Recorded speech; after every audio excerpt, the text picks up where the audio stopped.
I'm not truly considered as an acupuncturist. I have some knowledge of acupuncture, which I learned more than 10 years ago. But since in the preparation of the guideline, we thought it's important just to mention at least one of the so-called complementary treatment for migraine.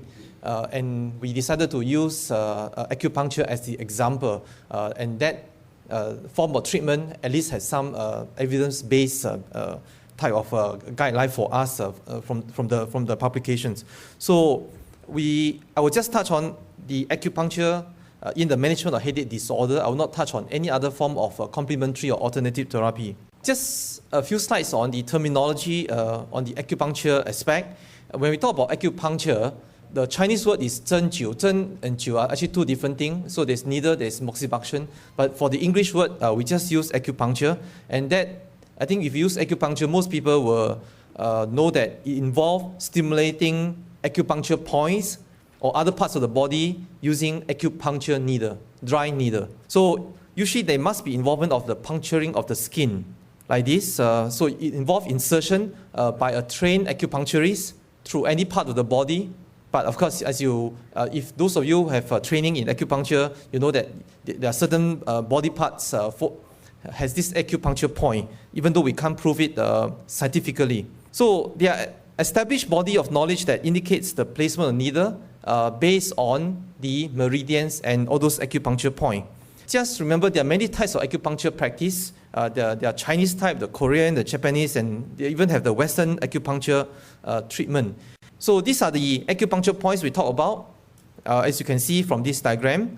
And stimulating acupuncture point may not need to use dry needle. Some people use pressure, they call acupressure, laser treatment, ultrasound, heat like moxibustion, or you connect wires onto the needle and provide electricity through the needle. That is called what we call the electroacupuncture. So something like this one, this is a dry needling. This is connecting to the electrical generator to stimulate the needle through the point through the needle, and you can use moxa stick. And if some of them actually use moxa itself to hit up that particular point. So these are different types of acupuncture treatment.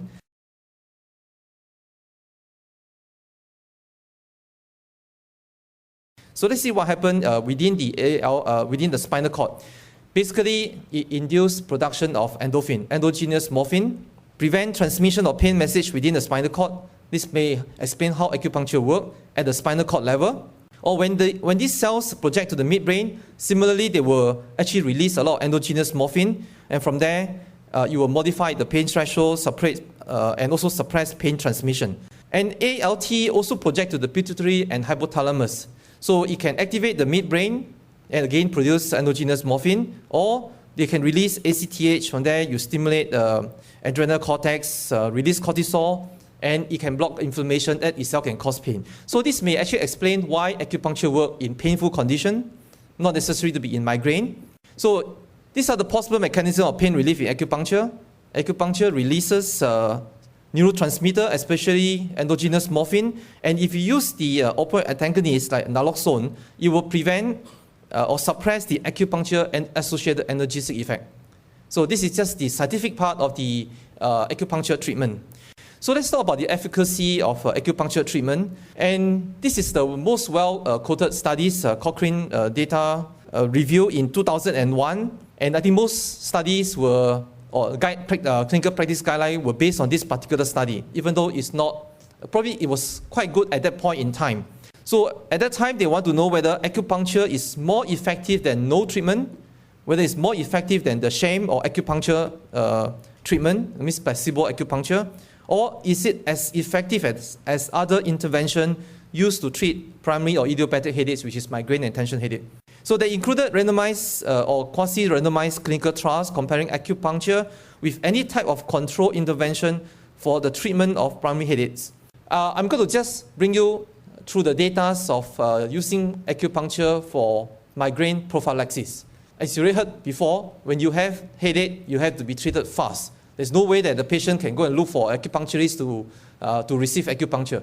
So I'm going to present data using acupuncture as a prophylactic treatment for migraine. So at that time, they looked at 26 trials, 16 trials for migraine, 6 on tension type headache, and the rest are a mixture of tension and migraine. So a total of more than 1,100 patients. So as you can see, the number of patients per study is actually not big, as small as 37. Small as 10, which is obviously the data are not accurate, but maximum is 150. So in 8 of the 16 trials comparing true and placebo acupuncture in migraine and tension type headache, they found that true acupuncture supposed to be significantly superior. In 4 of the trials, trend in favor of the true acupuncture.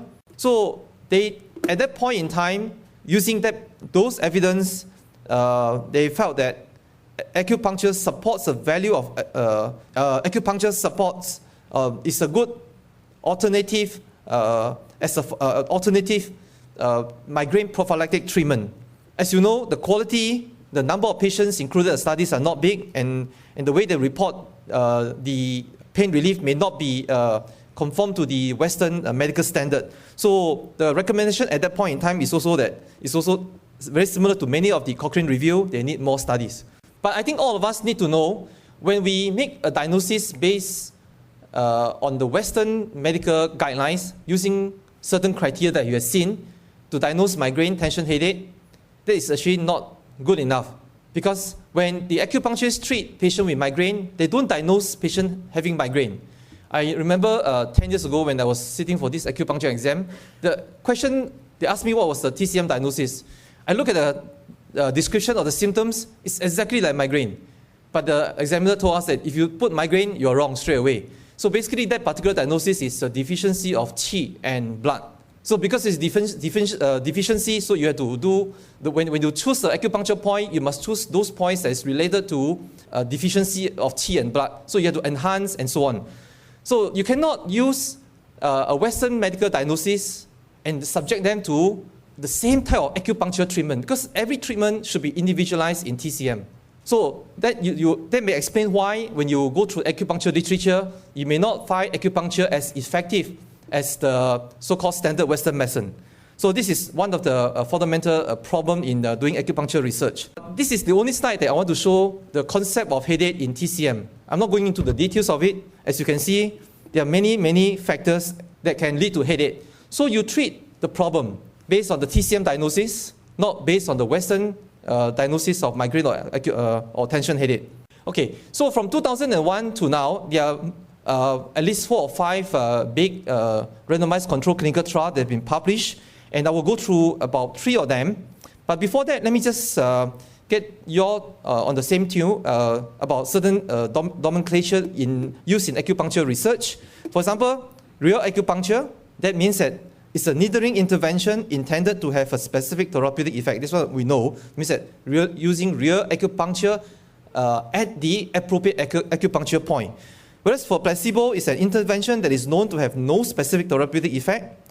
And they have different types of control: invasive needle control, dummy needle control, and non-acupuncture-like placebo control.